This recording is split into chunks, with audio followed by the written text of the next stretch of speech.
You allowed us into your houses and wherever you're hearing us from. And I know that quite a number of you are using your phones and you are seeing us and hearing us. Some you probably can hear us. But we thank you for spending time throughout the week for us to go through the very important topics that has effect and affect your life one way or the other. I have been imparted, and so I believe you have. But we have come together today for a very important rundown. This rundown is going to be one of them that you don't want to miss. So call a friend to call a friend, because the Hope Business Forum, the cutting edge is today, and actually we're wrapping up with two important topics. So get your pens and papers ready, and as you enjoy and relax for your Sabbath, take notes, because when my guests finish today, we're gonna really get them to sit a while and wait for you to call or send your text messages. As soon as the topic starts, you can send your text messages. We'll note them down. At the right time, that will be the first thing we'll read before we announce our phone lines where you can actually call in. We are doing this together with you. We thank you so much throughout the week because you share your feedbacks with us and we have received it. And if you notice, we made the necessary changes to make sure that at least we work together. Poverty is not one of the things that we joy about. In fact, I can say that when God sits in heaven and look at us, he wishes among all other things that we are so blessed. As he says, a good person, and for that matter, any person at all, will leave inheritance for his children. You and I at home knows that some of us, the way things are going, it's likely our parents will leave debts for us. No wonder today one of the topics that we have to treat is debt management. How do you manage your debt? How do you raise some incomes for you to be able, in this critical time, for you to be able to survive?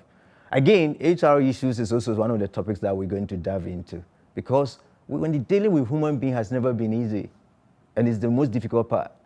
You manage with a few, and you can actually understand managing with a lot. And sometimes even among ourselves, we struggle. Some of the things that goes, we have a lot of conflict even among ourselves. So dealing with somebody, it intensifies, and sometimes people are hardly to be managed. And some of them are not even trainable. But all these people have to be paid at the end of the month. It's a tight time for employers out there. It's also a tight time for employees, especially those who have been asked to proceed on leave and stay at home. But today there's a good news. The good news is that you need to know your stand. And once you identify your stand and know what you can do, while the times whiles away, you will be able to say to yourself, it's good enough what the Lord has done. So thank you once again. I'm going to turn on to my guests, but I want to start with Elder. Elder Nkansah is not a stranger. You should know Elder Nkansah, right? Elder, how are you on this Sabbath? By His grace, I'm okay. It's good to see you once again sitting right here. Nice meeting you too. Elder Nkansah works for the Ministry of Finance, and I believe that, he's one person that when we invite him on this podium, we're going to talk about money. So everything about money. Elder, how is your pocket, your personal pocket doing? By His grace. If you say you have a lot of money, guaranteed that when the program is over, I expect a lot of calls coming in. I tell you. And if you say you are poor, then it means you are not walking the talk. Yeah, it's true. So, then I don't have any moral right to even talk about it. Exactly. That's right. So definitely I can tell you, Elder is not poor, Elder is not super rich. But when you are stuck, trust me, go through the wife. That's the process. And something will happen. Elder, we are happy to see you today. Thank you. Good. What should we expect on your topic? Just a brief.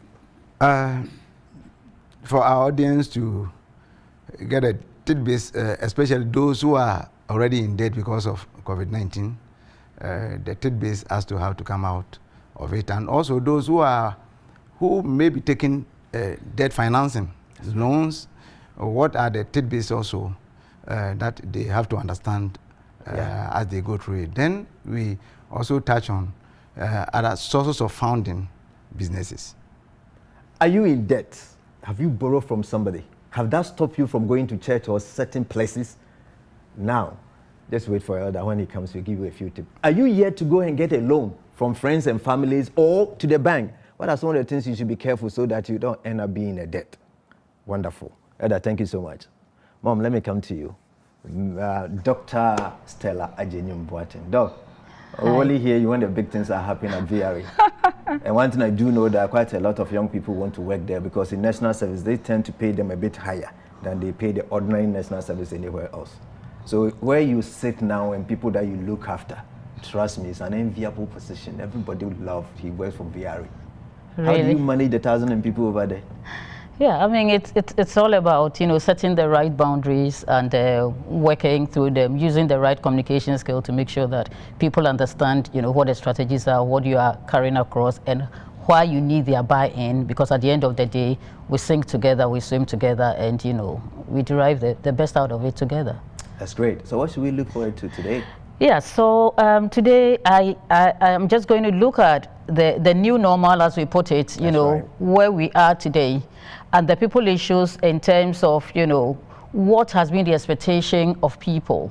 But I think that my general emphasis is going to be on the fact that whether you have a job today, whether you've been sent out of your job today, or you are even with a job, but you are so anxious because you don't know what is going to happen tomorrow, what are the key survival tips that you need as a person, as a human being, in an establishment or in your own entity? I think it's more around the mindset, because that is what gets us going. So that is generally what I'll be talking about, the mindset and how we can survive. Powerful. That's powerful. You miss it. It's not because you are here, Doc, but I tell you, I have a friend who works at VRE, and he shared with me, since you took over, the structures you have put in place is really making a difference. That and I'm sounds saying this great. on set. And I was so proud to call myself a Seventh-day Adventist because of you. Whatever you're doing, wherever you find yourself, trust me, if somebody can do it better than you, then you don't worth it. Think about it. If you want to excel to the topmost, be needful whenever we have. You cannot be invisible or indispensable. But remember, let it be difficult for people to get rid of you. And by the time you go, you have to really leave a legacy behind. Today, we put it together to say, if it's not ready for harvest, sow it or invest it. How are you investing yourself on these two topics? So I'm going to call my guests to be in the classroom with us, with markers all ready on the board, and you will share with us as you relax in your house to take your notes, so that you can send your WhatsApp or you can call when the phone lines are activated. Thank you so much. Doc, over to you. Thank you, host. It's okay. Okay. So good afternoon, our viewers, and happy Sabbath. I'm very excited to be here this afternoon because, when we have to give back to society, when we have to support ourselves in trying to deliver, to make good outcomes, then really it's a God-given duty that we must perform. And that is why I'm quite excited that I can be part of this program. Since Monday, I've been watching, the resource persons, and it's been so fantastic that, I was asking myself, how are we going to do it today? But really, they have set the tone, and that is what excites me, because they've talked about creativity, they've talked about leadership, I've listened to opportunities, diversification, and so many of those. Risk management was yesterday, and it was another great opportunity that, we had learning. I think at the center of all these discussions, whether we'll be successful at what we want to do or not, depends on the human being who is at the center of it. And that is why it gives me great pleasure to be talking about how we can reorient our mindset as people, especially in what we now call the new normal. So to start with, I just want to make a few remarks about the new normal. So for me, if we talk about the new normal, and we are talking about reorienting our mindset, what is it that we have to do with our mindset? And for me, it is repositioning. So we are repositioning our mindset in the new normal, right? Okay. And when we talk about the new normal, I think in my mind, and I'm sure in your minds as well, what it means is that if there is a new, then obviously there has been an old. So there is an old mindset, there is a need for a new mindset that can complement the new normal. Again, it's important for us to understand that this new normal, what COVID-19 has brought us, it is likely to persist beyond our wildest imagination. And so if we have to reposition our mindset, then it is right for us to do so. We also know that this new normal is looking like doom and gloom. And that is what all the conversations are about. But I can assure you that the other side of it is that it is creating an emerging group of entrepreneurs. Sorry. People are looking at life a lot more differently than we would have or we have been used to in the old normal. And so that is something we can't take away from the situation that we are in now. And again, it's very important that now in this new normal, it has become very evident that job for life is a mirage. Nobody can claim a job for life. And again, this new normal, because of all that kind of thinking, the fact that you cannot have a job for life, and I'm glad when the host said that, you cannot be indispensable, but you must make sure that you are holding on to what you have. And that also means that you need to survive.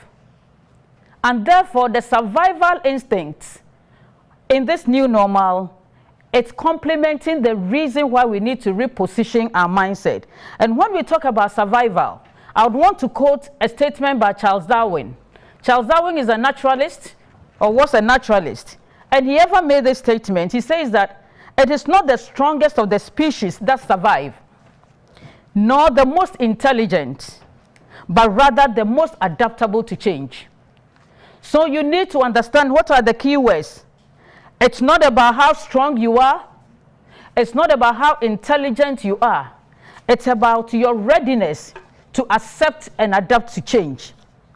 And today, businesses need people who have that mindset that is ready to be repositioned to carry them in the new normal.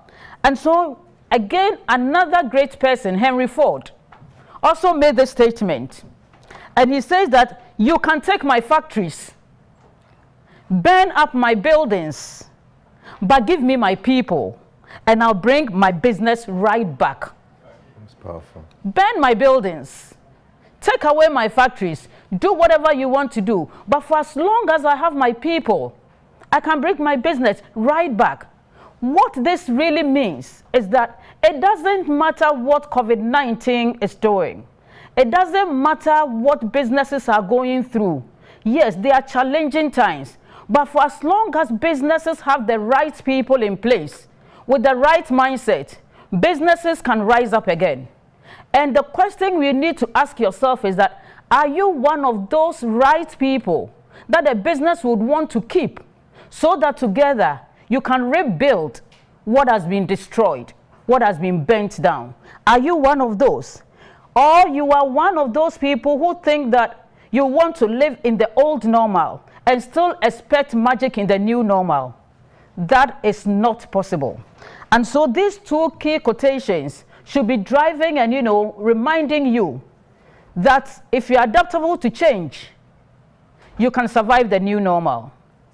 If you have repositioned your mind to rebuild, you can survive the new normal. And so there is the need for people to have a paradigm shift.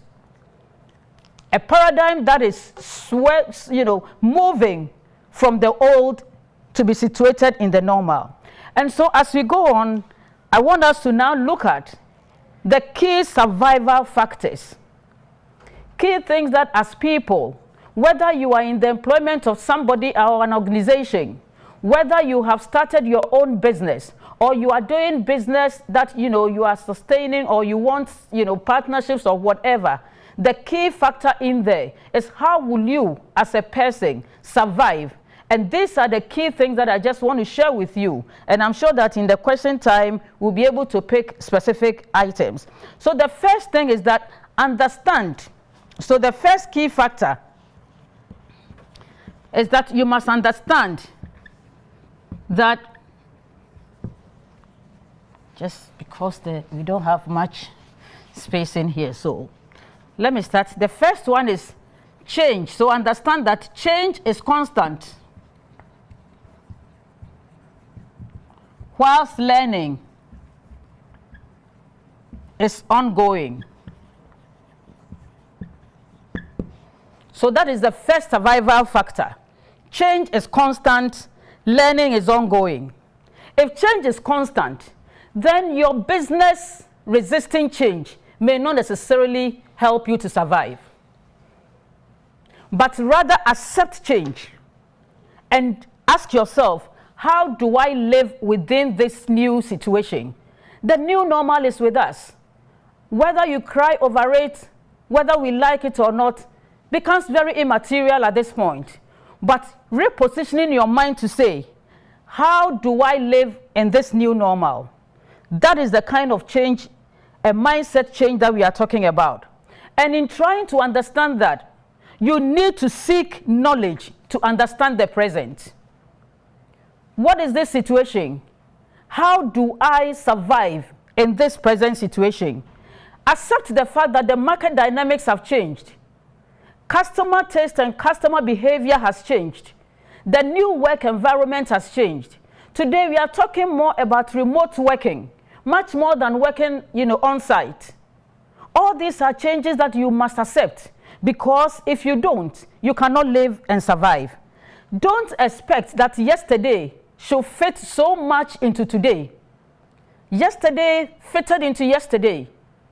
Have a mindset that says that today must fit into today. So how do I bring today to life? Instead of allowing history to guide you and to take over your future, let it just be a guide. So history must guide you, but it should not take over your future. And so if you continue to live on your past glories, you cannot survive the new dimensions of things. Because your past glories, maybe you must have achieved. You were the best employee in your time. 5 years ago when they were setting it up, you were so needed. That is great.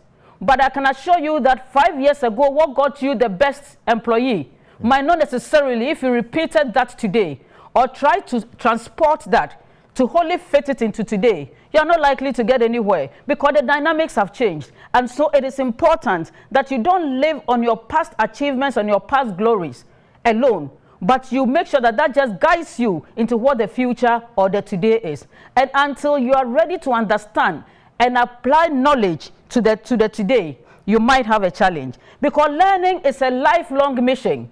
Learning is not an event. Learning is not a one-time activity. So the fact that you learned yesterday, you learned in the years past, does not mean that if the situation has changed today, you must still hang on to the old learnings. What are the new learnings? Competition has become keenest, and you should know your subject matter. So if you don't build your competence that fit into today's situation, you might not be needed. And that is happening, unfortunately, to quite a number of people. So train yourself.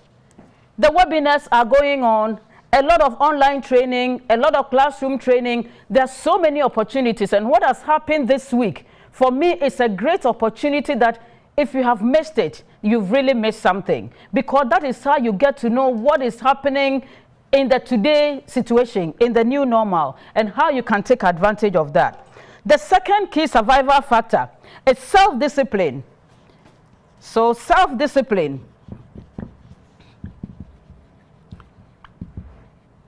must drive away self-destruction.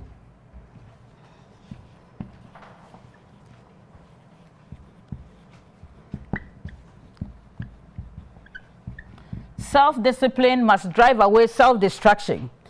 And when we talk about self-discipline, we are looking at that internally generated sense of responsibility.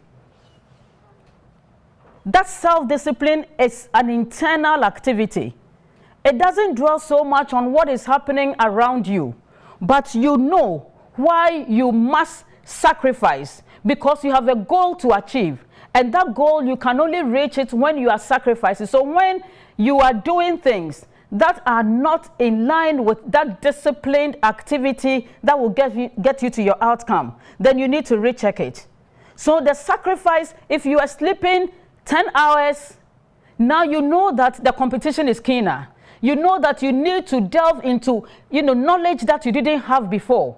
You need to spend more time, sleepless, and spend more time in studying, in learning. You need to be time conscious, because that is a disciplinary thing. It's an issue of discipline, self-discipline. Nobody is going to tell you that, do it this way, do it at this time. But remember that time is life. We used to say that time is money. I can assure you that time has moved from being money to being life. That's right. Because every second that the clock ticks, your life is taken away. And so if you misuse time, you're actually misusing, add to tomorrow. That cannot be done also for you. And so the way we use time is part of how we discipline ourselves. We need to live within rules and regulations at the workplace. And in fact, in every state of our life, there are rules and regulations. It is said that man is born free, but everywhere he's in an organization. The organization here representing the rules and regulations and the boundaries that everybody has to live in. And so at the workplace, just as you have rules for your family, just as you have rules at home, even among friends, the WhatsApp platforms that schoolmates have, there are still rules. And so at the workplace, remember that there are rules. And so you as a person, you must be disciplined enough to set rules for yourself that will get you to where you want to be. So reckless lifestyle must be avoided, laziness.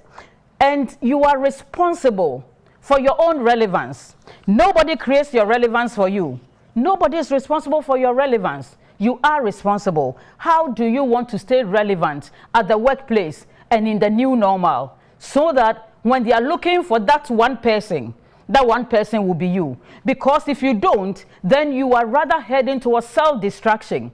And the responsibility of that self-destruction, it's yours. Whether you engage in blame game or not is irrelevant at this point, because you are responsible for your own relevance. What is the third key survival factor? Be resilient and versatile. Be resilient and versatile. When we talk about being resilient and versatile, we are talking about the fact that at the workplace, it's a battlefield. And you have that responsibility to be strong. Strong mentally by building your mental capacity. Strong emotionally by building the right emotional, connections and social relationships. Strong with your skill. Strong with your talent. You need to be resilient. And you need to be versatile, where we are not just fixated on one thing, but you have multiple skills that you can apply at any time. Because look at businesses today. They are bleeding. They are suffering. And I mean, if a business is bleeding, and they have to employ 4 people to do 4 activities, and they can have one person who can do 3 out of the 4. Why on earth would they employ the 4 instead of pepping up that for the one who can do the 3? And so you need to multi-skill. You need to be multi-talented.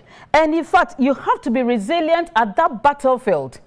But you need to choose your battles. It is not every battle that you fight. It's not every battle that you struggle. So it's not every challenge that you want to meet headlong. You need to have that mindset that knows what is it that I'm fighting for? What is it that I'm pushing for? And if you choose your battles, at the end of the day, remember that it is the war that you actually want to win. So some of the battles, you will lose them. Some of them you will win. But have a focus on the war itself, the final outcome, that all put together, falling, rising, all put together, where am I moving to? And that is where survival comes in. It's important to understand that failure is as transient as victory. Failure is as temporary as victory. If you are successful today and you don't hold on to it, to sustain it, look, it can be so temporary. You'll be shocked the next day you wake up and you can't find where success is. In the same way, if you fail right now, don't continue to lie there in that, that space of failure. But lift yourself up, because that failure is also as temporary, it's as transient as that victory. And it is how you decide to allow yourself to fall to each of these sorts. Don't be parochial in your thinking. Be broad-minded and be optimistic, not pessimistic. Some of us engage in self-pity, and we think that is what will make people come to our aid. But I always say that if you engage in self-pity, you are just like that person who is holding a cup of sympathy. and going round expecting everybody to drop in that sympathy. Yes, they will. But at the time when you least expect, they are actually going to take their pound of flesh. And so don't be in a state of self-pity and enjoy it. Rather rise up and say that, look, that resilience will let me survive even in adversity. And people have actually survived that way. People that you thought that I was better than him, I am better than this person, how did he do it? The difference between you and that person is that resilience, that versatility that the person has showcased. You have to dare to be different. Instead of throwing your hands out in the air, you know, in despair and saying that, what do I do? What you have to do is in your hands if you take these survival tips seriously. The next one is the act with speed without compromising on quality. So act with speed without compromising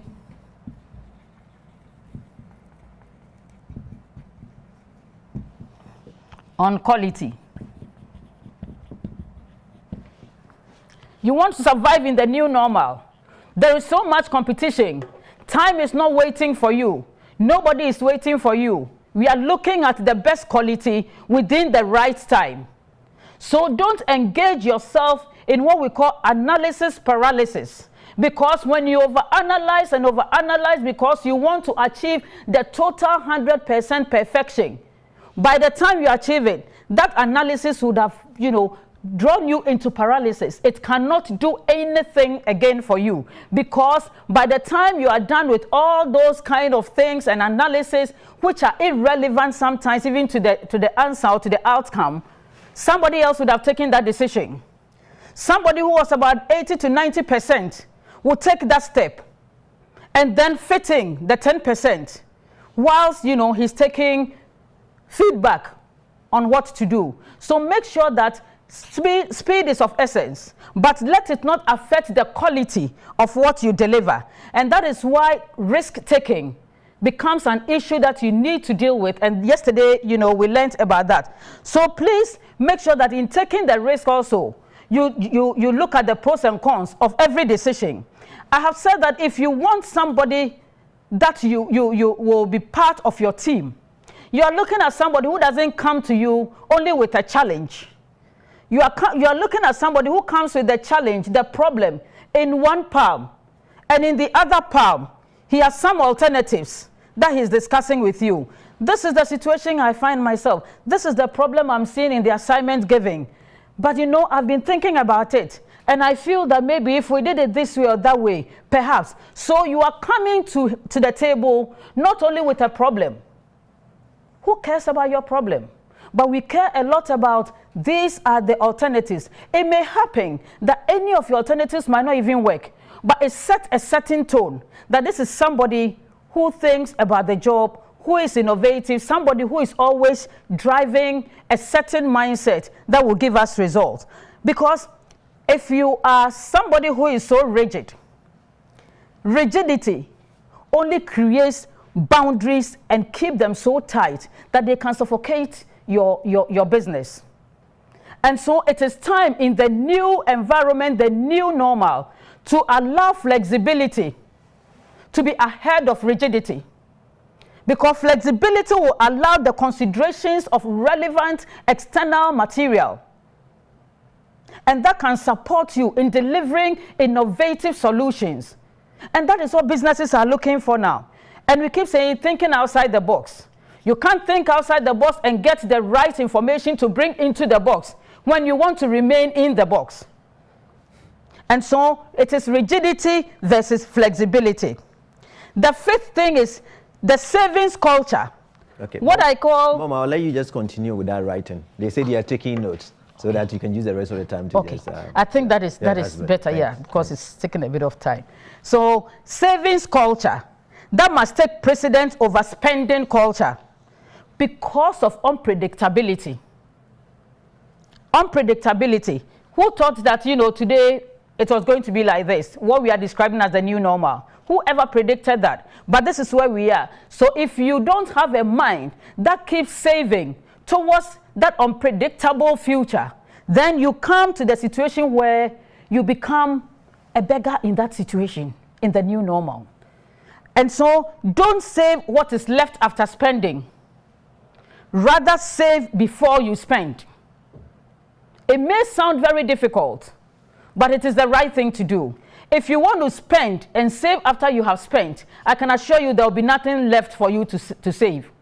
But if you make it a culture that because I don't know what tomorrow brings, I will always save this amount of money, then in a situation when we find ourselves like this, if you have to lose your job, if you have to lose some regular income, there is something to fall on.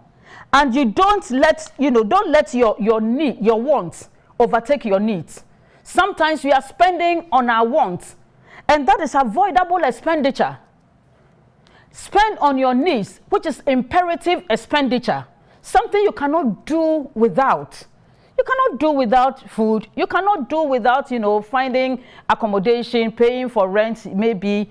You cannot do without paying your kids' school fees. But I can tell you can do with that excess unnecessary buying of this or that. Sometimes you don't even know where they are. You can't even use them when you send them home.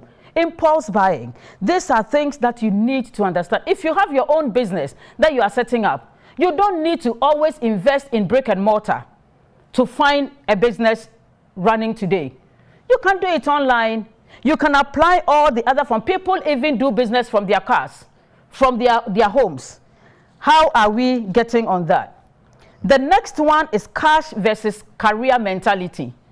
A lot of us are thinking of cash ahead of our careers. And if that is your kind of mindset, I want to tell you that you cannot survive in the new normal. Jump from one job to the other. Just keep hopping because there is some money to pick at each point. That is great. We are going to look at, we've looked at money and we are going to look at money. Money is good. But if you want to build a career that you survive on, then build a sustainable career where you don't allow money to run ahead of building a solid business or building a solid reputation in your career. Deepen the customer loyalty and make sure that you are building on a career that gives you long-term fulfillment as against, cash that will just give you a short-term satisfaction. The next one is that have the right mix of your attitude and aptitude. Your aptitude is talking about your knowledge, your intellect. There are some people who are so smart. They are really good when it comes to, intellectual discourse. But they have such poor attitude. And I tell you, your aptitude, which is your knowledge, which is your intellect, it can help you get in. But if you want to get far, it is your attitude that will get you far. And if we want to get higher, then it is a combination of your aptitude and your attitude that will give you that altitude. So your knowledge is important. Have a good mix of that knowledge with the right attitude, respect for people, honesty, integrity, high moral grounds, and all the right things that will combine with that knowledge that you have. And that is how you can get up onto the top. There are people who always want to admire. Of course, it's good to admire that, oh, this person is at the top, etc. It doesn't take just your knowledge to be the first-class student. It takes a combination and a good combination of that knowledge and the attitude, so that if you want to employ somebody, if you want to keep somebody in the business, actually, you are going to look for somebody who has a good mix of that, not just a one-sided person. And so we need to survive on that. Look for opportunities to grab, but don't be opportunistic. Take advantage of opportunities that come your way. Make sure you anticipate for those opportunities. Take advantage of them. Go the way of opportunities. And it said that opportunities are like balls that are thrown in your way. You have a split second to catch them. And so if you lose that split second, you cannot take advantage of that opportunity. Be ambitious, but not dubious. Opportunistic people are just fair weather friends. And those are people who will use all kinds of means to get to where they want to get to. But grab the right opportunity so that you'll be able to take advantage, because preparation is always in anticipation of opportunity. And when preparation, the opportunity comes and miss preparation, then you have success. When the opportunity comes and you haven't prepared, you may miss the opportunity. But when you prepare in anticipation of an opportunity, when the two meet, then you can have success. And so you need to do that. Build a positive reputation, not a facade. So you need to have values. Be trustworthy. Be somebody who has a personal brand. Have personal gravitas. At the workplace, you need gravitas. You need to be somebody that, people can say that this is what this person stands for. And so you build that internal gravitas. Be attractive. Being attractive doesn't mean that you should always, but you need to, attractive means that, you need to look good. You need to look sharp. You need to have smiles. You need to show respect to people. You need to have something that makes you different from other people. You don't have to be scruffy. The fact that, you are scruffy and looking awful doesn't mean that you are spending all your time doing the right thing. No. And so you need to stand for professional standards. Hypocrites cannot hide for long at the place of work. So when you are authentic and genuine and sincere, you are able to withstand whatever situation that you find yourself at that battlefield. Selfish people can't get anything back. And so you need to go on the course. Look, Works. I know you're on fire. Yeah. So let me just mention these two, Go ahead. That's yes. what I was going to say. Yeah. Right. Go ahead. So you need to work smart and not just hard. That's right. Okay. We keep saying hard working. It is great. But now we need people who actually work smart. Don't exert all your physical energies to deliver an outcome that technology can help you deliver with ease. Work smart, think smart, utilize technology and depend less on manual interventions, because they won't even give you an efficient outcome. But you would have exerted so much energy. If you have to make a call to get something done, why do you want to drive there? You are wasting that time and you're not going, you may even get there and the person is not there. Cut down on waste and eliminate painful bureaucracies. It is important for you that when you want to work smart, you must renovate to innovate. Look at the status quo. What can I do to change it so that I can have a different and a better outcome? Renovate to innovate. Re-engineer business models. Today, businesses are talking about remote working. We are talking about, just flexi working hours. We are talking about partnerships, corporations, all kinds of things, outsourcing, and the rest of them. These are all to ensure that businesses are better and more efficient than they were in the past. And in all this, it's important that you challenge the status quo if you think that is not right. Invest in your network. That is also important. If you don't have the right network, there are people who belong to professional associations, but they are so invisible, nobody sees them, nobody knows them. Be positively visible in your network so that you can keep abreast with developments in the profession. And then you can position yourself so strategically that when there is a need for a reference of a sort, you will come to mind. Sometimes people cannot remember you, even in the profession that you profess to be, to be a member. That doesn't end you anywhere. If you want to survive, be part of what is going on and tap into the expertise of your colleagues in that profession. Tap into the expertise. Ask them for feedback.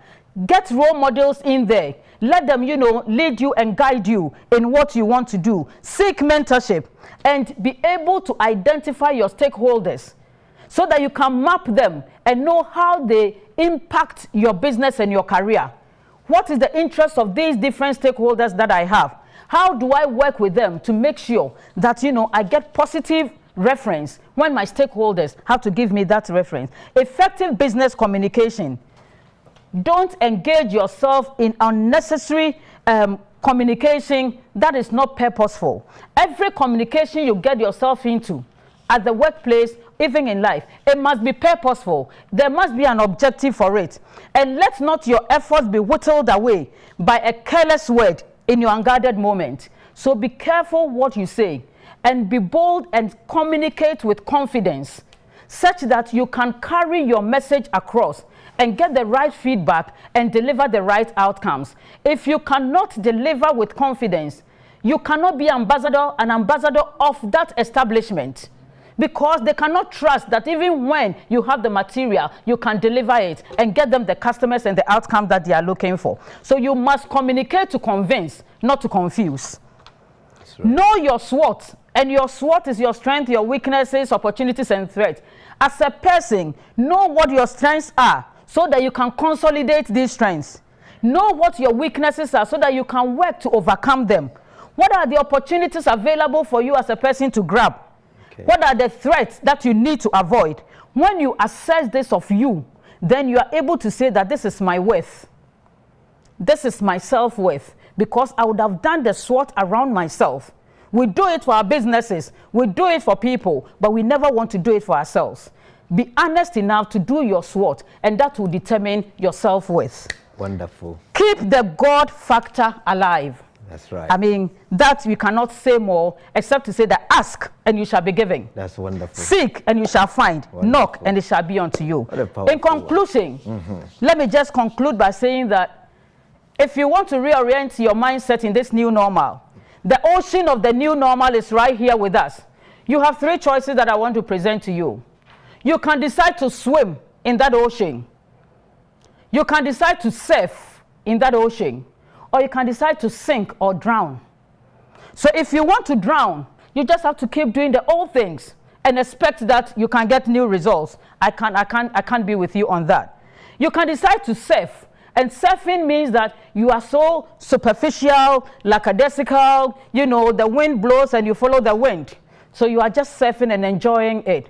There is no deep roots that you have. But if you decide to swim, then you are determined to be successful. And that determination calls for swimming, a lot of sacrifice, a lot of struggle. But you are going to get there. And if you are able to get there, then indeed, this 1 week wouldn't have been a wasted week. But we would have produced people who have repositioned their mindset to be able to succeed in the new normal. Thank you very much. And thank you so very much. Thank you so very much. You know, I know the few audience on the studio started clapping. I would like to invite Elder on the stage. And Doc, once again, thank you. And while Elder is putting his thoughts to get onto the stage, remember that, Elder, we're waiting for you to be on the podium. Just remember that your relevance is entirely into your hands. It's your entire responsibility. Elder, so you can bless us with the money matters. Over to you. Okay, thank you. Good evening to Hope TV viewers, and I pray for God's blessing for everyone. Thank you, Doc. She has really raised the standard, and we thank God for that. Mine, as the moderator has already said, mine is about money matter. And my topic is debt management and source of and founding sources for businesses. So what I'm going to do is to give the tidbits on debt management. For debt management, I'm going to talk about those who are already in debt because of the COVID pandemic. The tidbits as to how to come out of it. Then also I'll talk about those who may be taking loans in future. The tidbits about what they must be doing in order to minimize the debt issues. So for those who are already in debt because of this problem, I'm giving about 8 tidbits. The first one is to own the problem. You must accept it, that there is a problem. And after accepting it, you must necessarily pray to God.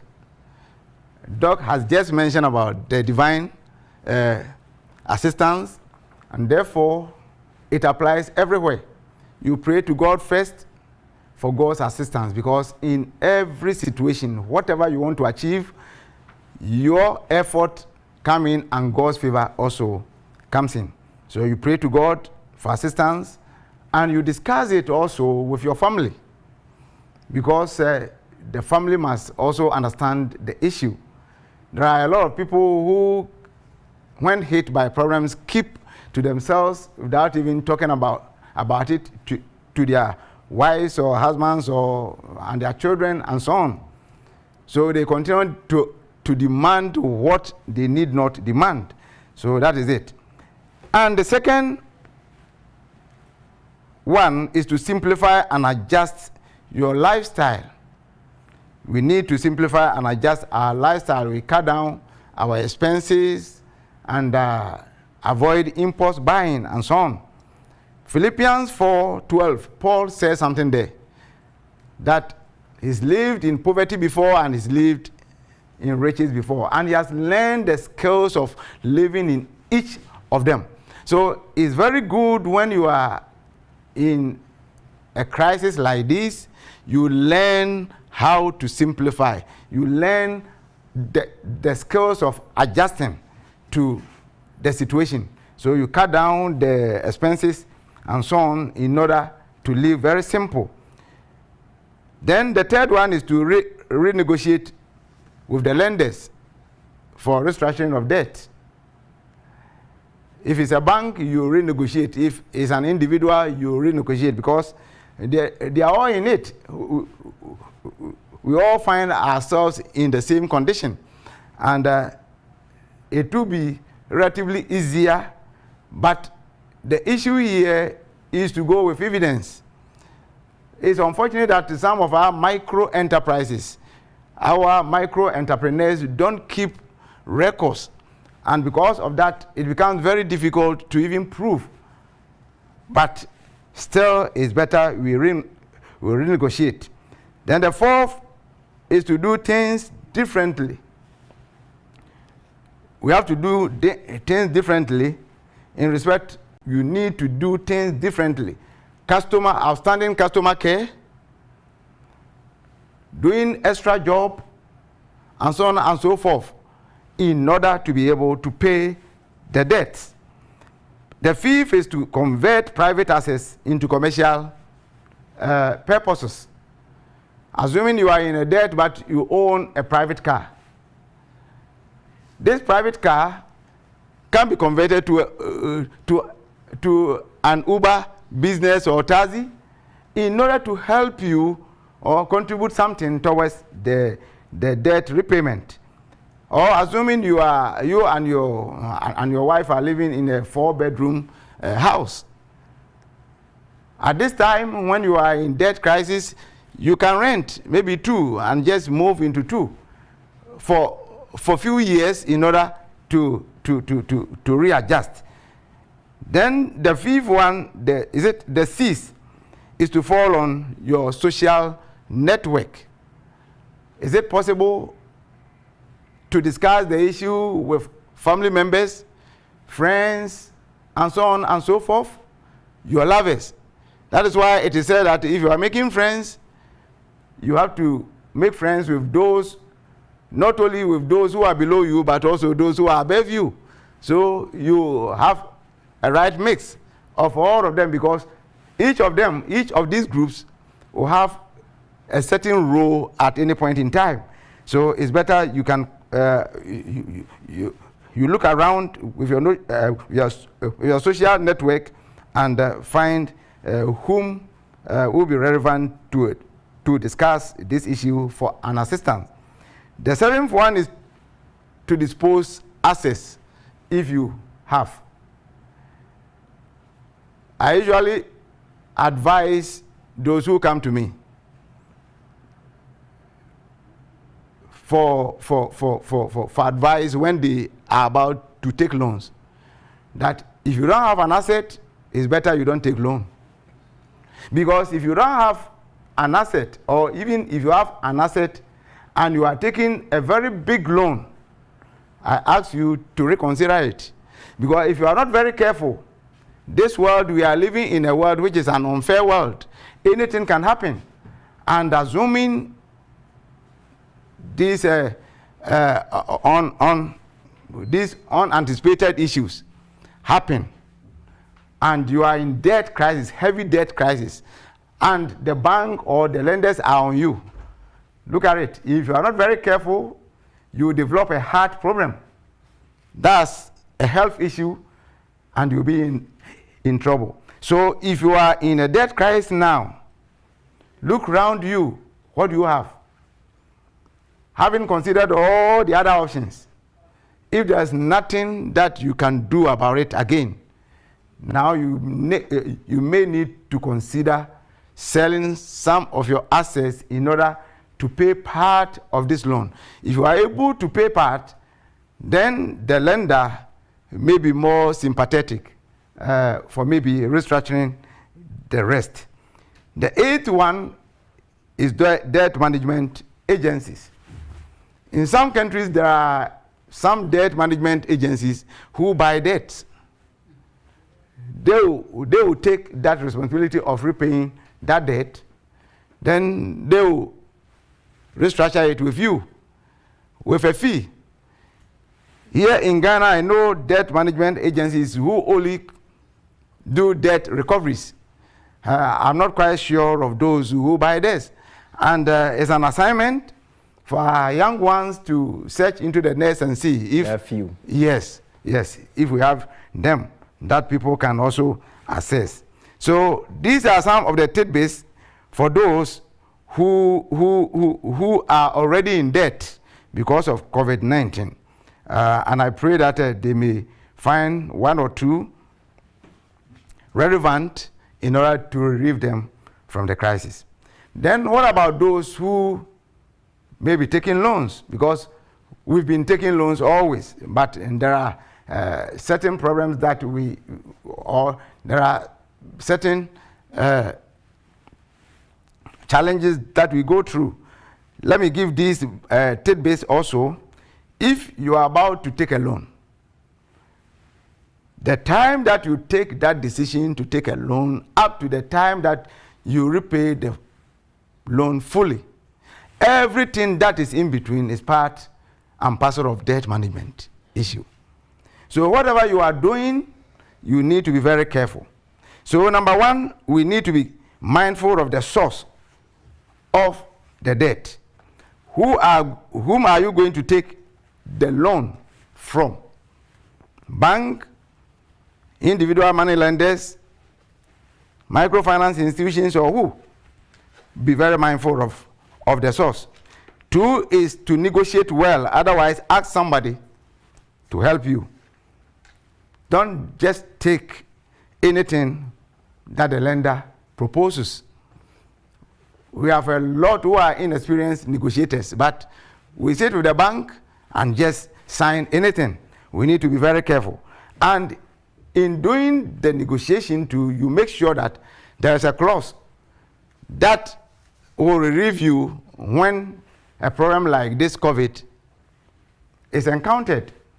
So those clauses must be there, so that when there is something that is beyond your control happens, you'll be able to sit down for renegotiation. Then the third one is to apply the golden rule in taking business loans. The golden rule says that when you take a loan, when you take a business loan, use it to expand your production base, to expand the productive base. Don't take business loans to furnish your offices for consumer things. Use it to expand the production base, so that you'll be able to repay the loan easily.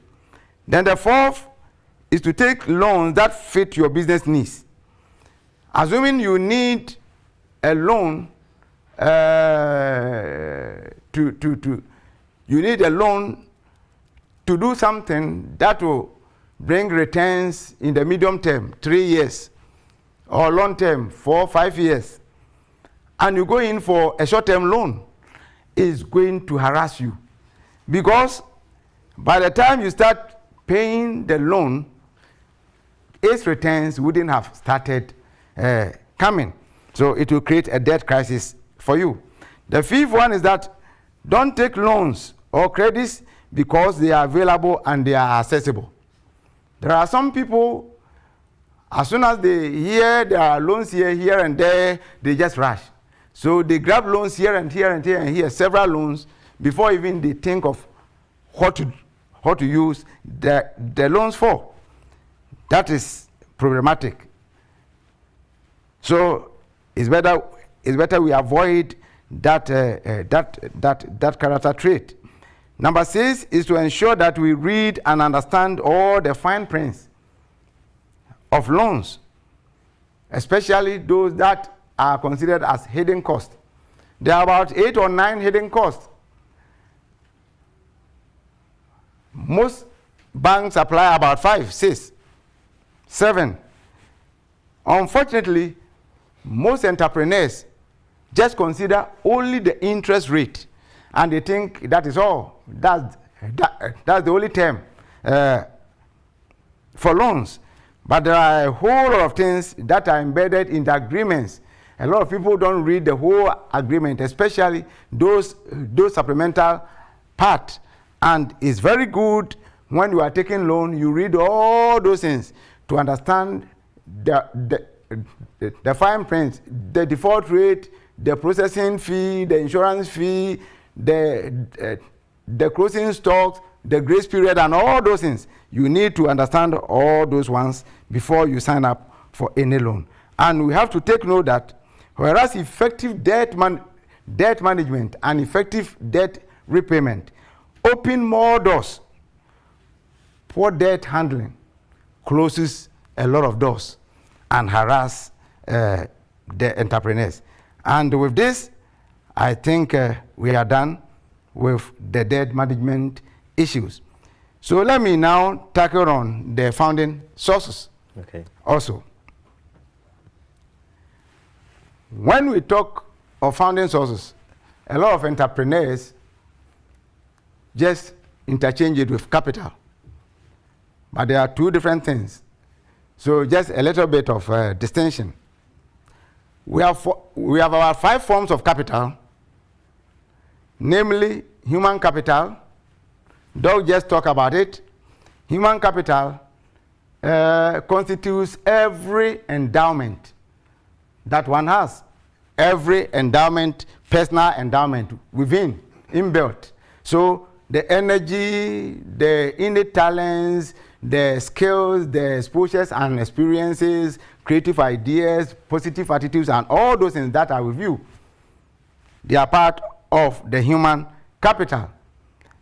The second capital is the social capital. That refers to the quantity and the quality of your social network. Then the third is the fiscal capital. That also refers to all the tangible assets that one possesses, with the exception of financial resources. Then the fourth one is the natural capital, which is the free gift of nature at one's disposal. If someone, for farmers, rainfall is a capital.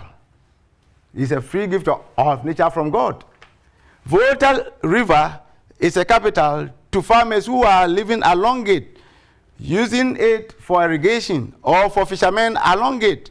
So it is a natural capital. These 4 capital are called non-financial capital, and they are extremely important in business. Then we have the 5th one, which is the financial capital, which is the cash itself, the money itself. Then the bank account and financial products such as treasury bill, bonds, and so on and so forth. A lot of business owners and entrepreneurs complain that they do not have capital. But considering these 5 forms of capital, there's nothing on earth called I don't have capital. There's nothing called I don't have capital. Everyone has capital in one form or the other. That is the truth. But one of the biggest challenge in business is how can one convert the non-financial capital into financial capital in order to utilize for business. That has been, and it continues to be one of the biggest challenge in business. So now we are taking only financial capital and leave the other 4, the non-financial. So it's the financial capital that we talk of the sources of funding. And with financial capital, we have three major groups of financial capital. The first group is called equity financing. Then the second is debt financing. Then the last one is grant financing. So I start from the first one, equity financing. And equity financing is the contribution, is the financial contribution from the owners of a business. And because it is the contribution from the owners, there's nothing like loan repayment or interest payment. But this equity financing also has two groups, subgroups: internal equity financing and external equity financing. The internal equity financing refers to the founder's contribution, financial contribution to the business. So if I initiate a business, whatever I contribute into it is the internal equity financing.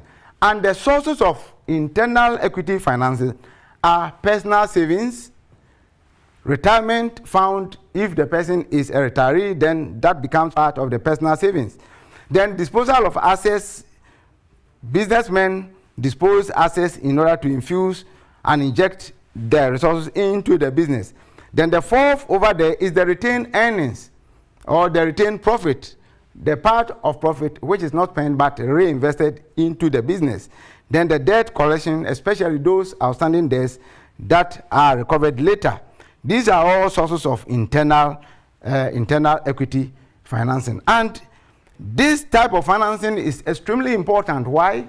Because whenever other investors want to invest in that business, they look at this. Whenever lenders like banks wants to give you loans, they look at this, the equity finance, because the internal equity finance, because that proves your long-term commitment to the business. And also, it is that equity financing which shows your endurance when it comes to risk and hardships in course of the operations of the business. Then we come to the external equity financing. External equity financing also refers to those who join either at the beginning or later. Their contribution is the external one, and they become part owners. The sources are the usual partners that businessmen are able to get to partner them. The second one over there, but that partnership thrives on trust. The second is the angel investors or the business angels.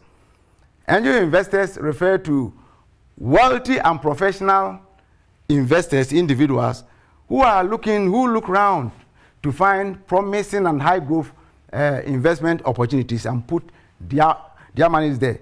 Sometimes they may be CEOs, former MPs, people from overseas, and so on and so forth, who are wealthy, but they look around for opportunities. Sometimes they become strategic partners because they come on board with not only the financial contribution, but their entrepreneurial experiences, technical skills, and knowledge, network of contacts, and so on and so forth. So that is that. The third under the external equity financing are what we call the equity crowd funding. When one solicits small amounts of money from a large group of people, so that one is another source. Then for medium to large companies, they can also float shares at the Ghana Stock Exchange to raise the needed capital. And there's a venture capital also, which is also part of the external debt, equity debt financing. It's worth mentioning that for micro and small scale enterprises, it's very difficult to get external equity debt financiers. A recent study in US showed something that less than 1% of SMEs are able to attract external debt financiers like angel investors and so on and so forth. How much more a developing country like Ghana? Now we move to debt financing, which is the loans and the credits. Debt financing, for debt is a loan, and therefore one needs to pay at a predetermined date, and also with or without interest, and with the fulfillment of all other conditions. We have three types: short-term, medium-term, and long-term debt financing. When we consider short-term, we have several of them. One of them is the trade credit, when one has to buy on credit and repay later. Then another is the advance payment or the commitment fee strategy, when a business is dealing with goods and services that are ordered before they are supplied.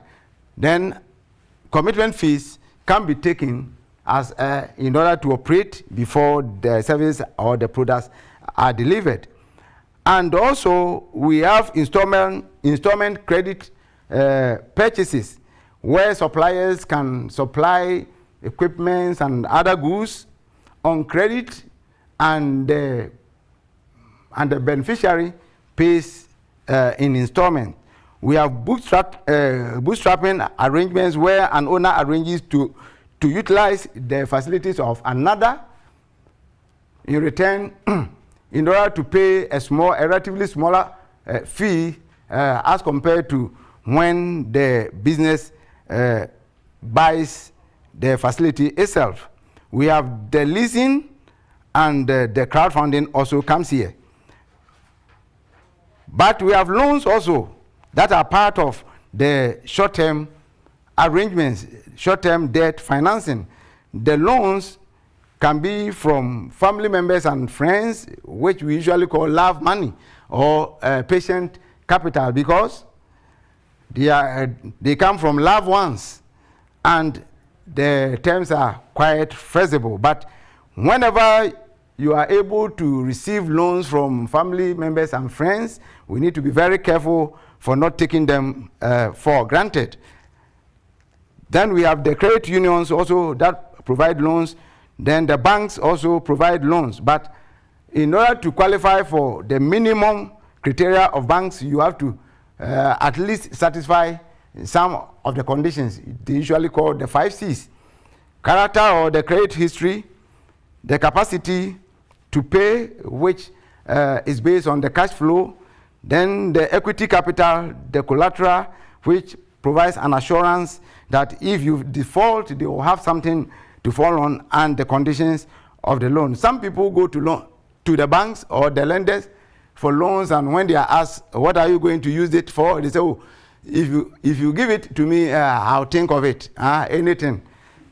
If anyone does that, you have disqualified, you disqualify yourselves, because that's part of the conditions. Then also we have the government institutions that also provide loans. Maslock, now NBSSI is providing loans, so that is part of it. But we have other harsh loans. Overdraft is a harsh loan with a high interest, and also microfinance is also another harsh loans. Then we move to the medium term and the long term debt financing. Medium term, short term is for short terms, the repayment is within 1 year. Medium term is the repayment is between 1 and 3 years, and the long term, the repayment is above 3 years. In fact, all the sources that we've considered under the short term applies, with the exception of with the medium term, the banks are there, friends and relatives are there, government institutions are there, and the international organizations. Some international financial organizations provide medium projects, and the programs are grants. A lot of people don't know. It's better, it's your assignment to look out for these ones. And where you can get them are the district assemblies, the MDAs, then the development partners. Development partners and NGOs also provide grants, and you can also look out for these things from their offices. But I must say that most of these grants are not cash grants. Only limited of them are cash grants. Most of them are not cash grants. But if the sector is agriculture, seedlings and seeds are supplied free of charge. If it is the business sector, a lot of business, especially micro and the small, the SMEs, are being trained on best management practices and so on and so forth. Some are trained on skills to be able to generate funds. And therefore, it's our assignment to look out for these sources of grants in order to be able to benefit. Let me pause here, then wait for the contributions and questions. Thank you. Thank you, Elder. Thank you so much. Right on point. Right on point. Thank you so very much. Okay, good. Now, let me just announce the phone lines. Let me activate it right now. It's 0302959065. So that is the numbers, and I believe that is scrolling under your television set. So you can call in, and we are picking only 5 calls. So be one of the 5s. But Elder, let me just start straight away as we get on this Holy Sabbath chat. Somebody sent a text message all the way from Techima, and he says that your sermon was spot on. And I believe that Elder's sermon is also spot on. So we have these 2 sermons to go into. Elder, let me start with you. There's a young man called Emmanuel. Emmanuel is on student's loan, and he's actually asking, how does he really have to behave himself so that he actually don't become a dictate of his life through this loan that he has taken as a student? So if you want to give a quick reaction on that. Student's loan? Yes. Read it. He's on student loan, and he just wants to know how he has to behave himself so that he don't become in debt as a student. Okay. You know, by the time you graduate, you still have debt to pay. And that is what he's worried about that. Okay. What I know about student loans is that they have to repay it within 10 years after school. Okay. And therefore, after school, he has to have in mind that he will repay it. Otherwise, you put the guarantor, the one who guaranteed him, in trouble. So whilst he's in school, I think he has to just concentrate on how to finance the school activities. Then whilst he completes, he starts paying the and I believe if you work on the side, you can actually pay it off as well. Okay. I believe when you go there and then you said, I just want to pay it off, they will let you pay it off. That's good. If you have already That's the idea. Okay, good. Mom, I have a question for you, Doc. It's simply put, this is a young man from 37 called Daniel. Daniel would like to find out, and to sum it up, he says that in the office there's a lot of politics going on. In fact, they discuss it. And some bosses doesn't even sometimes mind replacing somebody who is incompetent because of political affiliations on the place of somebody who is competent. And he, as a young man, this is how he put his question. How can I balance the principle that you have outlined, while at the same time surviving this political turbulence in the environment where I work, where politics and all that things happens? Okay. So, Daniel, there is, I'm sure that you are making reference to politics as in the kind of national politics. I know there are a lot of people who also talk about organizational politics, but I think that it's very important, whether you're an employer or an employee, to understand that the corporate world is not that kind of political world. And therefore, if anybody is, obviously making some of those decisions, it really will come back to hit the business and hit, the business outcomes. And so if you are in a position where you have to take decisions, it's important to disassociate your decisions from your political affiliations and make it a business decision. Thank you. Doc, I'm going to post you there as I pick a call from Nana Nkantia. Nana, are you there? Yes, boss, Doc. Nana, go ahead straight away. All right, Doc. Thank you for the great work you are doing, Dr. Pascal. And then the lady, if she's a lecturer, I bet you can never sleep in front of her. That's right. Doc, the first question, I missed the first part, but it says, I saw something like change is constant. That's right. And then learning is ongoing. That's correct. I thought change is rather should be dynamic. Okay. I'm a bit confused. So if she can highlight it a bit. Now, second one is she talked about grabbing opportunities, but you don't have to be an opportunistic. You don't have to be opportunistic. I mean, I also need some slight, information. And last but not the least, this one goes to honorable man who spoke about debt. He said something like, if you have, you take loans from the family, we call it love loan. I want to know, Doc, if we have something like hate loan. Thank you, That's a nice one, Nana. Nana, thank you so much. We're taking a note of that and then we'll come back. Okay, so Doc, just note it now. And then we're taking one from Upper West. Please, can you just mention your name?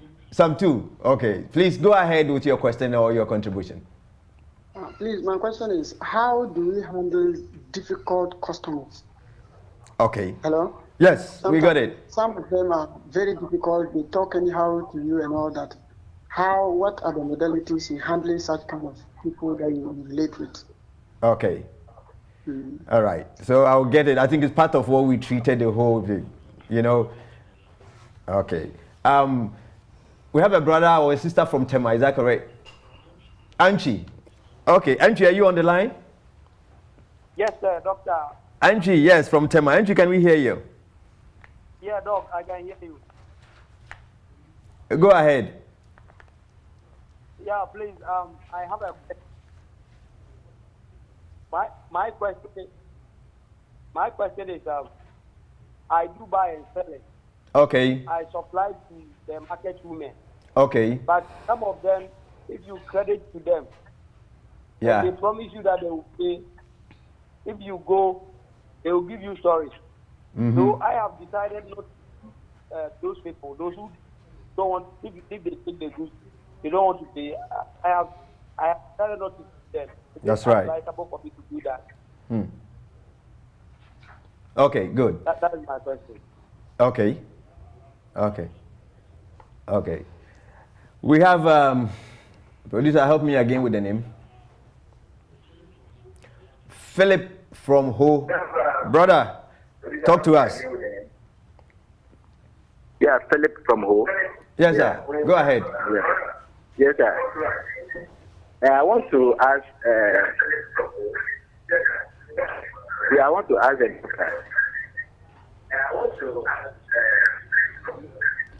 Hello. Philip, lower your TV set so that you can listen from the phone, please. Okay, let's lower the TV set so that you can actually talk through the phone. Okay. Thank you. All right. So now we are ready for you now. Hello? Yes, Philip. Yeah. Go ahead.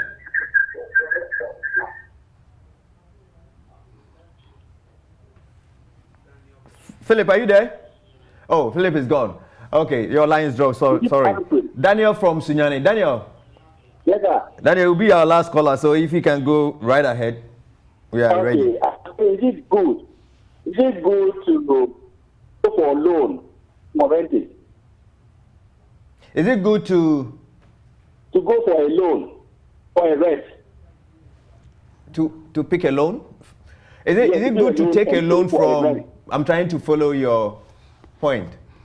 You are asking if it's good to take a loan to rent a place to stay, right?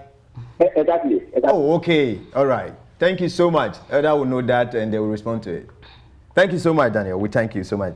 Okay. So, Elder, should I leave you to respond to some of these questions that comes in before I actually finish it up with the ones that I have here as a text message? Are you there? So you can pick up the one that talks about money. Okay. You can even start from the bottom up, picking a loan to pay, and I think Doc also had. Okay. Let me start from the first one. If those who hate you are willing to give you a loan, then we are going to have a hate loan. Okay. Okay. Yeah. Then the one who talked about selling on credit. Yeah. I don't know if I got him right that he has stopped selling because they are not paying. some of the women, when he supplied them, they don't pay. And when he goes, he tell them stories. Yeah. And he feels that he want to cut them off. Yeah. So you see, the problem with some of our entrepreneurs is that they haven't learned credit management, but they do a lot of credit sales. And it's creating problems for them. If they want to do that, then they must learn. They must learn in order to do it effectively, because it's really collapsing their businesses, their capital. So it's better you cut those who are not doing well in this area, you cut them off. But you can stick to those who have good track record with you, those who are paying right, then you can continue to maintain them. Then the one who asked about taking loan to rent, Okay, it depends. Assuming the person is a salaried worker, okay, he has a regular income that can repay the loan easily. That's right. Then it's okay. Okay. Otherwise, if you take a loan, you have to use it to work in order to earn for consumer goods. That's right, but not for rent in a place when you don't have a regular income to pay. Yes. And just follow, let me add this one before you go to the next one. Our brother William from Kumasi is saying that some churches and individuals actually saved from some of these. There's an authority that is dealing with that.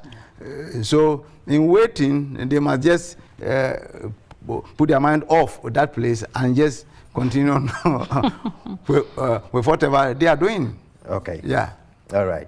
Doc, a question for you, and I think the person, well, somebody mentioned it, but let me just read. He says that, look, look for opportunities, but don't be opportunist. And I think what a person wants to find out is, how can I actually look for opportunities without becoming opportunist? Can you explain that further? Okay. All right. So maybe I'll just take that. So what it means is that opportunities come about, and I said that you need to anticipate some of the opportunities that can come up, right? For instance, you are at the workplace. You can see that there are opportunities for improving yourself. There are opportunities for elevations. There are opportunities to move, whether horizontally or whatever. There are opportunities of new jobs that may be coming up. You need to anticipate by preparing yourself and putting up the right attitude and knowledge, having the right knowledge and expertise, so that when the opportunity comes, you can count yourself as one of those to, vie for it and grab it. That's right. But becoming opportunistic, it's taking dubious, uncharacteristic methods to get what you want. And that is what I call fair weather friends, people who don't mind stepping on toes, doing the wrong things just to get what they want. That, if that becomes an attitude, you'll be found out, because you may get what you want, but you wouldn't have prepared for it. And therefore you get there and you fall really flat. And the toes that you might have stepped on to get that, maybe those toes one day will have to give an opinion on you, and that will not go in your favor. So the opportunities must be there for you to take, but do it in the right way. Okay, so that message from Elder Ano Matthew from Techiman. And this one also from Ano. I'm not sure if it's the same person, but he wants you to throw more light on the fourth point, which says that act with speed, without compromising quality. Okay. But before then, I'm sure we will miss out on one, because one was asking about change is constant. Yes. Constant. Yes, I think that we need to address. Exactly. That's number one and number 4. Exactly. Right. So if you talk about change being constant, what you mean is that there is nothing, maybe I'm just making it, there is nothing more permanent in life than change. Change happens to us every day of our lives. If there's something that is permanent, it is change. So that is what you mean by change is constant. Change happens, it will happen. whether you live or you die or you go to this work or you grow or you won't grow, you will marry. I mean, there are changes in life, in your career, in everything. So it is constant. It's something that you can't lose sight of. And that is what it means, that we should always know that change will come every single day of our lives. So I think that is clear. On the point one. Yes. On the fourth one, it says that act with speed without compromising on quality. And that's why I mentioned the fact that you need to know that time is of essence when you have to take decisions. But in acting with speed, it means that work within the right time. So for instance, a decision that you can take in a day, right? You decide that I'll do it in 5 days because I want to, take my time. That's, by the time that decision is taken, a lot of things would have changed or would have gone wrong. But within that one day that you have the opportunity to take that decision, make sure that everything that you need, you are taking advantage of that to take the decision, but you are analyzing and making sure that the relevant information that you need is available as much as possible for you to take the decision, so that you are not compromising on quality to just do it with speed, as in you rush without taking the relevant steps in place. You must have the relevance of what you are going to decide on, but you cannot have the whole time to yourself to take the decision. So speed and quality must go together. Wonderful. Yeah. This is a message from Esther Danso Abiem, and he said that you actually her mentor. And actually she works at VRA, and she just wants to say thank you so much. You bless her so much, and she just wants to say thank you.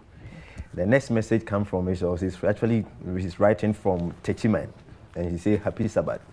I actually run a cafe, internet cafe, but that does not belong to me.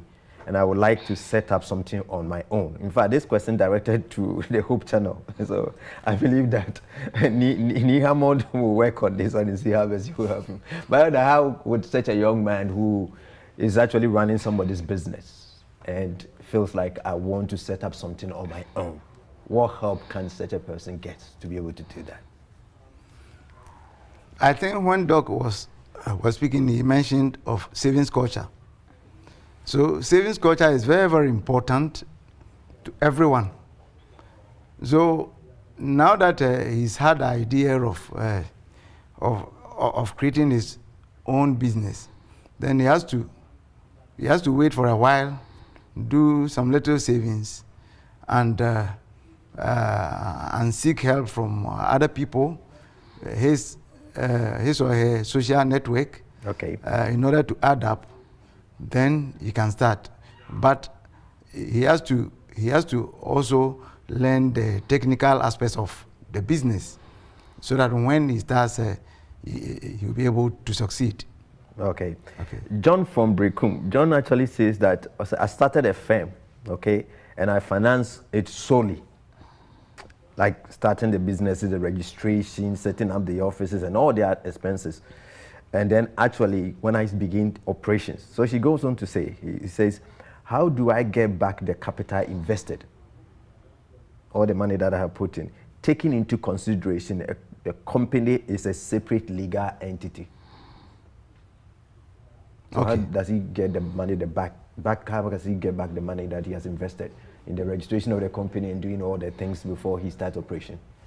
When the company is separated from him as a person, that's what he's actually asking. Yes. Yes, sir. Yeah. And that's a good idea. Mm-hmm. Yeah, because he's now taking it as lending to the company. So all the things that he did before, yes, he actually lent to the company. Yes. Okay. So now it has to be paid back. And one way of doing it is, instead of the retained earnings being reinvested, it has a new bank account, a separate bank account that has to be opened and is saved for repayment. Okay. So that can be repaying gradually. Good. And this is also from Nana Boachi from Kumasi. Nana is actually saying, she started by saying happy Sabbath. And he said, with a little experience I have, with my businesses, which is graphic designer, people normally don't trust you when you don't have an office. And of course, a nice office, then they pay you more when they see you walking around with your laptop. So what Nana is saying here is that, and because it's that, they don't actually give you a face because they don't see you face to face for the transaction and they fail. So the question is, what will be the positive move if you don't have money for a store or office? Any of you can take this one. So, especially you talk about these days, people are doing a lot of, Yes, I think that the kind of culture that we have from our side, we are face-to-face people, we are communal people, and therefore we like we are social people who like to see. But I think that it is part of the reorientation that we are talking about of our mindset. I mean, you and I, perhaps, in Ghana, only a few, very, very few multinationals, for instance, were doing remote working from home, flexi working hours before COVID. But the situation comes such that you cannot, and now everybody is on board. Why? Because we cannot stay in our previous mood and then still expect to make it this time.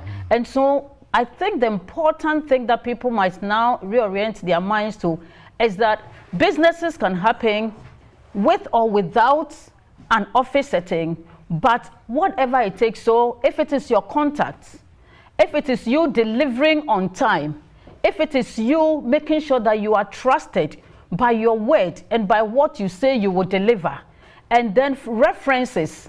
So record of references that can support you by saying that, yes, he delivered to me when, I had to do this with him. He was trustworthy, he was honest, he had integrity when we had to do this together. Those will end up supporting you to be able to deliver. Because if you're also starting a business where you don't have anything, and then you want to go and maybe Elder will talk about, you want to go and borrow to have a nice shop, and then sometimes pay, is it goodwill or all that?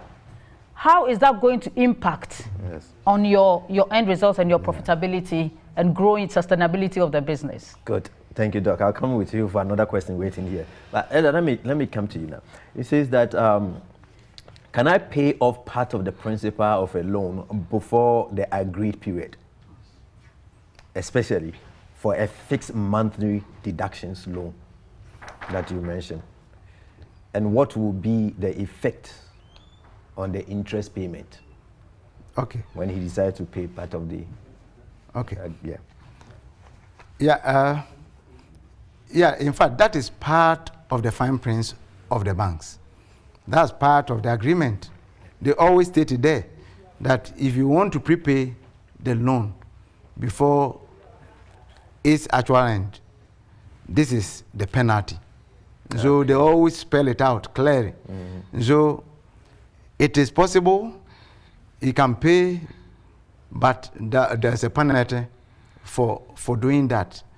But the penalty is smaller than the interest that you would have ended paying throughout the tenure of the loan.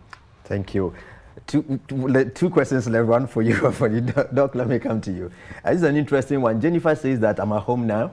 They asked me to come home without telling me when they're going to call me back. What right do I have against my employer? And what should I do while I'm still waiting at home? Okay. So I think this is a question that most people have asked, before even today. The point that we need to appreciate is that COVID-19 has come, the new normal has come. Most businesses are bleeding as much as, so the employers are bleeding as much as the employees. And a lot of employers have had to re-strategize because you cannot use your old strategy to win in this new environment.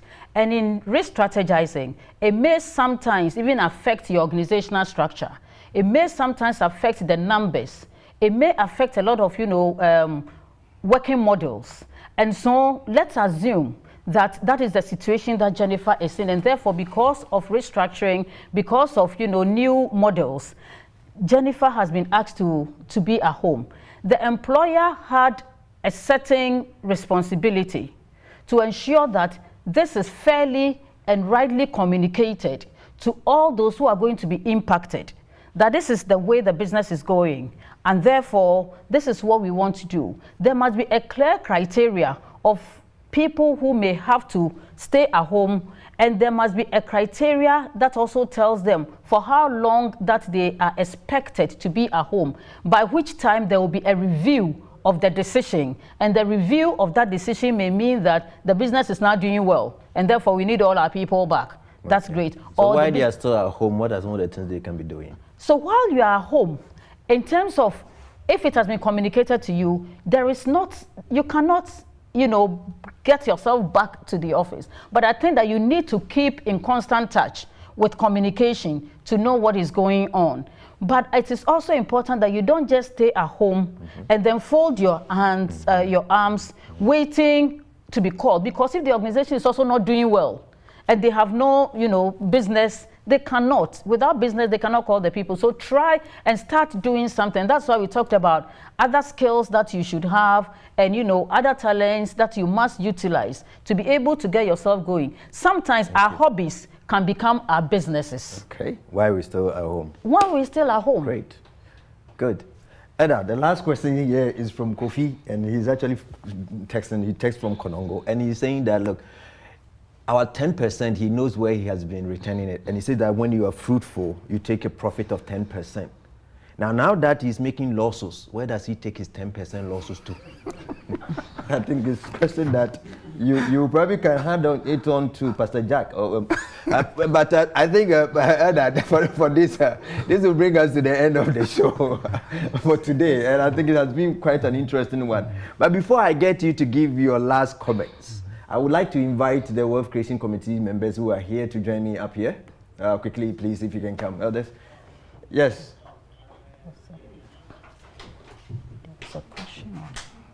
As quickly as you can, please, if you can join me here.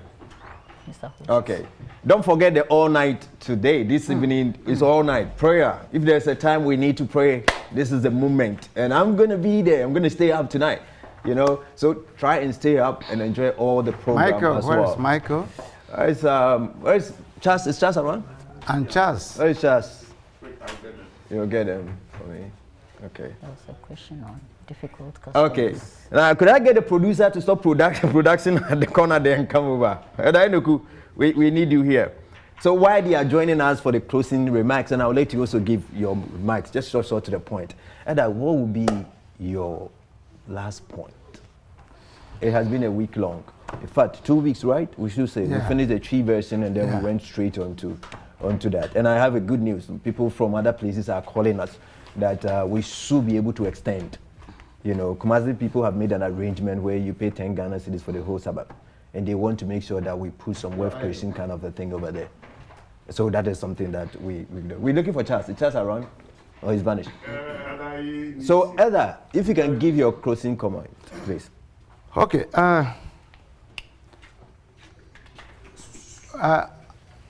There's one author called Zig Ziglar.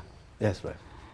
And in his book titled You Can Reach the Top, in that book, it mentions of a study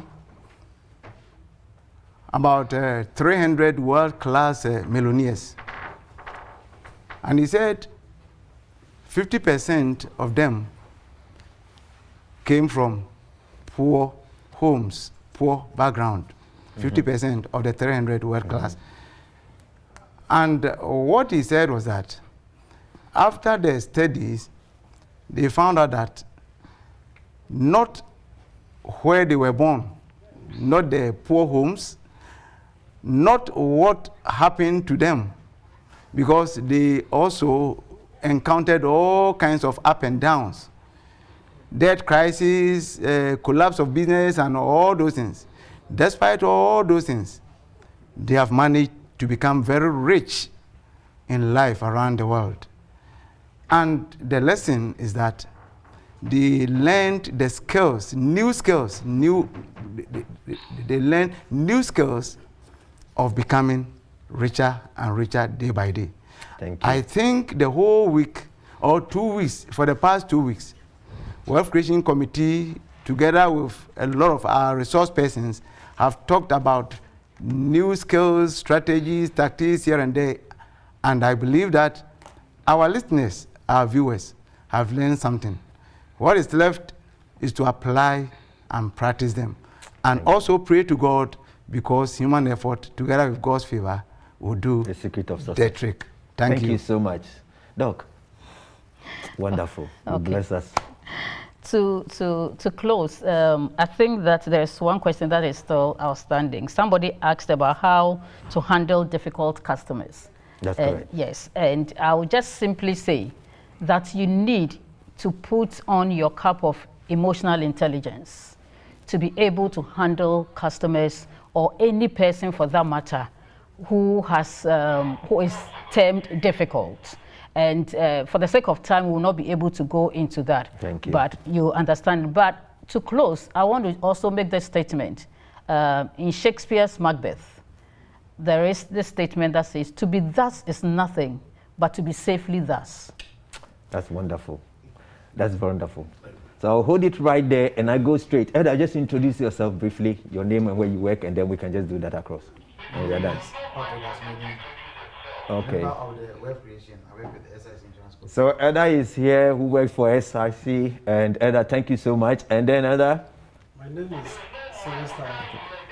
Sylvester. Sylvester Boadu. I work with the Bank of Ghana. Bank of Ghana. Sylvester is here. Eda, thank you so much. Eda?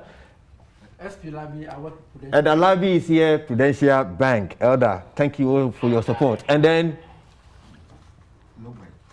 Eda, mention your name, I'm repeating it here.